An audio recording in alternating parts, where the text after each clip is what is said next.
Welcome back to another unfiltered conversation. Look, here's a reality. When a government stops serving its people, it means that those in charge have effectively shut the government down. When a system protects palaces but forgets paychecks, then we know that those in charge are committed to tearing the government down. When leaders demolish our house to build their ballroom while families count coins at the kitchen table, then the country has failed us. That's an absolute fact. Today, the loudest sound in America is silence. The silence of a paycheck that didn't hit a bank account of a federal worker, the silence of an office that's closed, the silence of a phone that rings at a federal agency and no one picks up. Since October the 1st, the federal government has been in a complete shutdown because Congress has failed to pass appropriations legislation. This isn't, folks, theoretical. The Senate has absolutely failed again and again to advance the funding bills. Roughly, right now, 750,000 federal workers are furloughed without pay right now. Others are working without pay in this country right now. You have agencies like the IRS that's furloughing nearly half their workforce. Think about that. We're just months away from the opening of tax season, and the IRS is furloughing nearly half of their workforce. At the same time, there is a very different sound happening at 1600 Pennsylvania Avenue. It's the roar of heavy equipment on the South Lawn. The demolition crews tearing into the east wing of the White House to build a massive new ballroom while the shutdown drags on. Hold those two sounds together. The silence of the paycheck for working people on behalf of our federal government and the roar of the bulldozer working on behalf of rich donors to build a ballroom. I'm Hendro Remus, and this is Politics Unfiltered.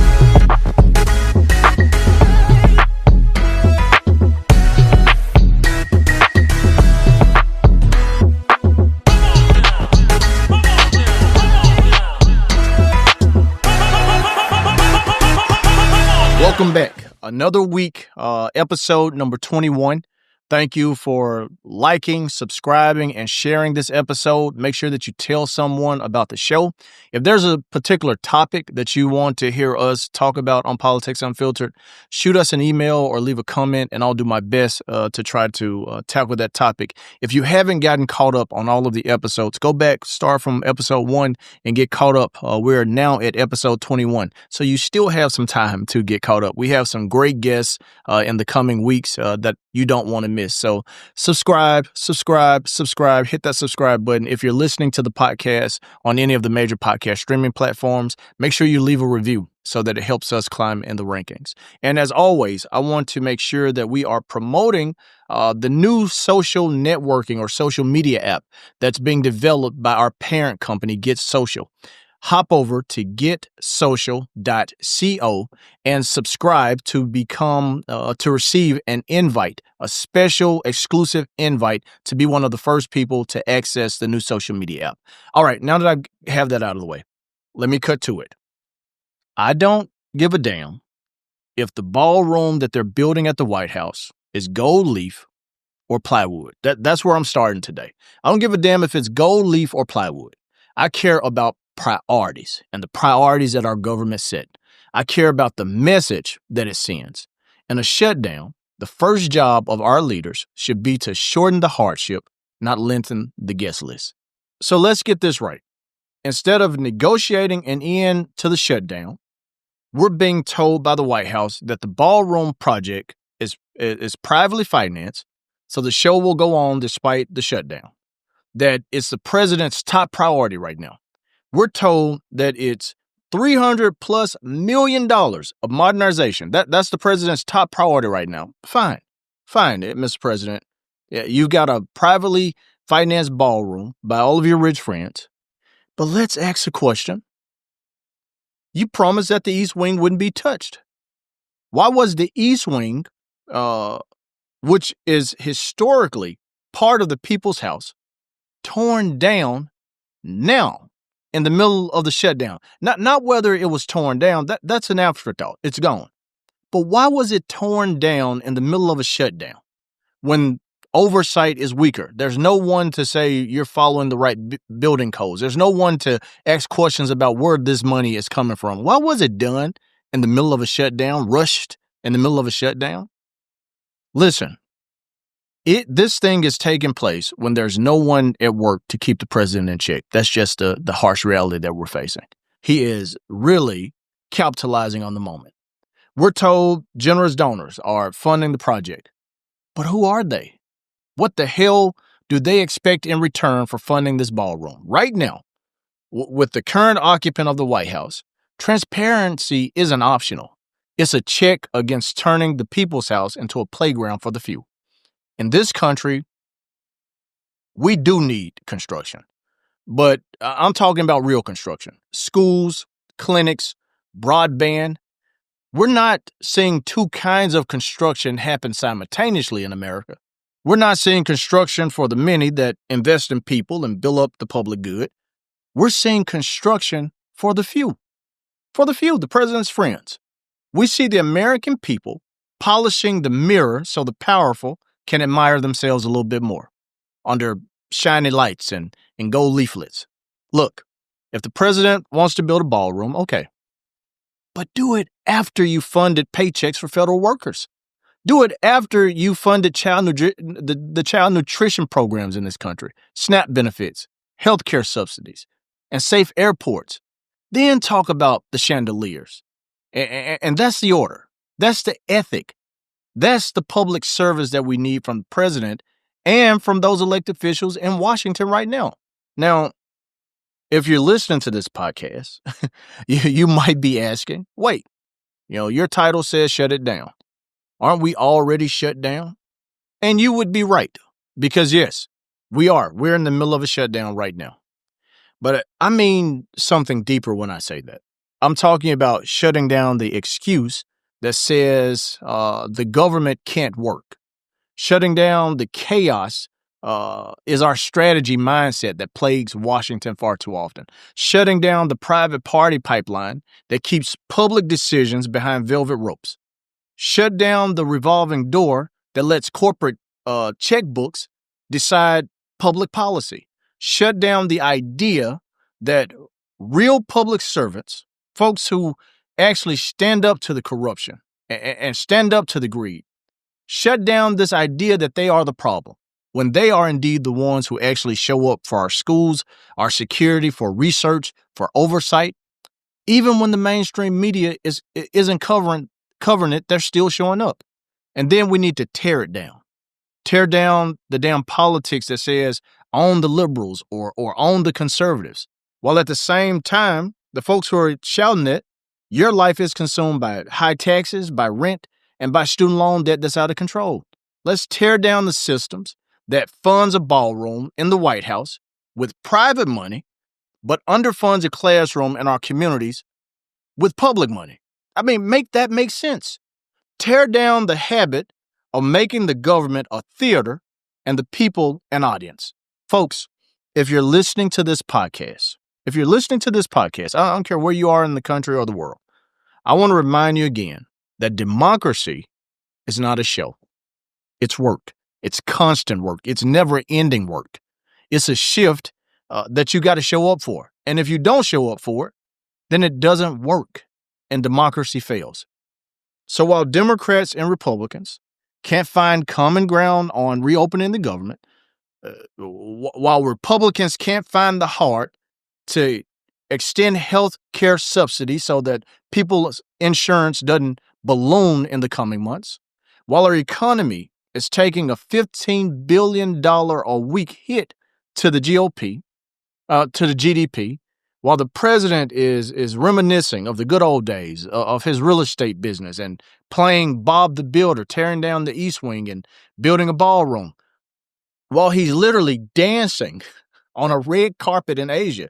And yes, I mean literally dancing. Take a look at this.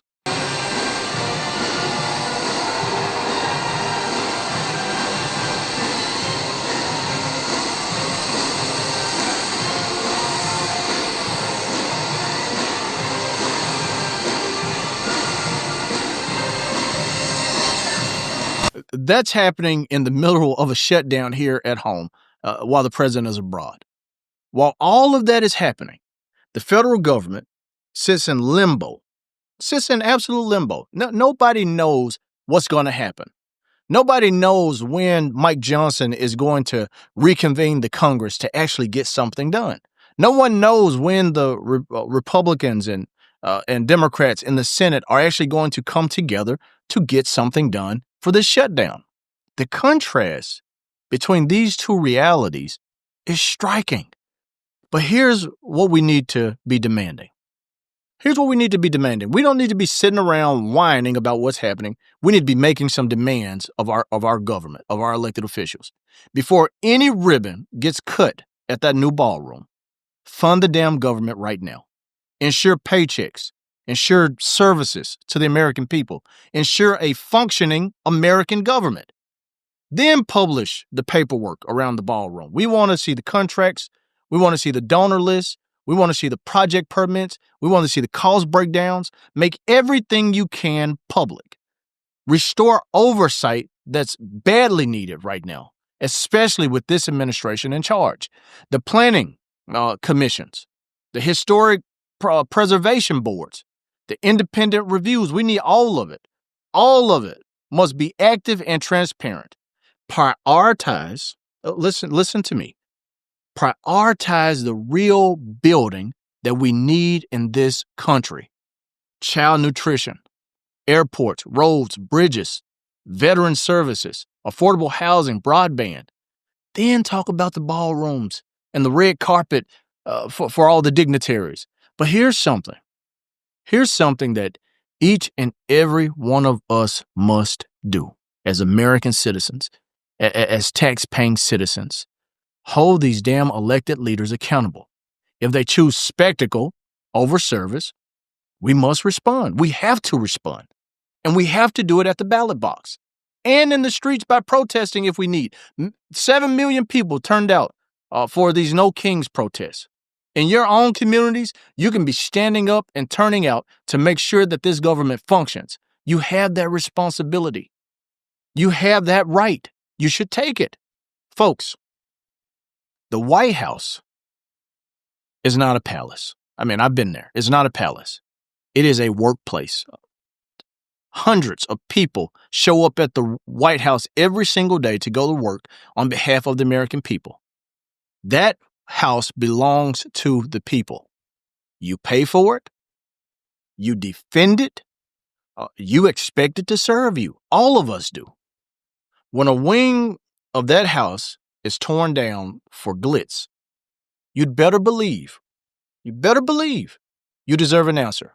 Because the moment we accept that spectacle as a substitute for service, we have already given up something more precious than the floorboards. We've given up the purpose of the structure itself. Leadership is not a 5-second soundbite on some Fox News or CNN or MSNBC or something. Leadership, or even a podcast. Leadership is long hours making unpopular but much needed decisions. That's what leadership is. Leadership is replacing a bad news memo with a meaningful solution that works for the people. Leadership is answering to the public instead of waiting for an applause from the public. Leadership is when you're not afraid to say to a billionaire, thank you. Now redirect that money to the opioid crisis clinic instead of the gold chandelier. If you can't do that, if you can't stand up for that,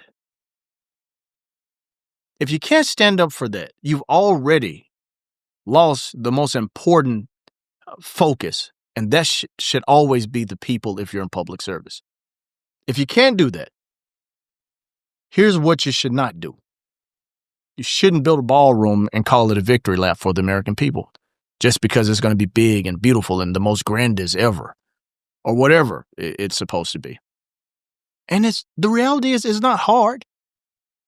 It's not hard if you really want to do it, if you really want it done.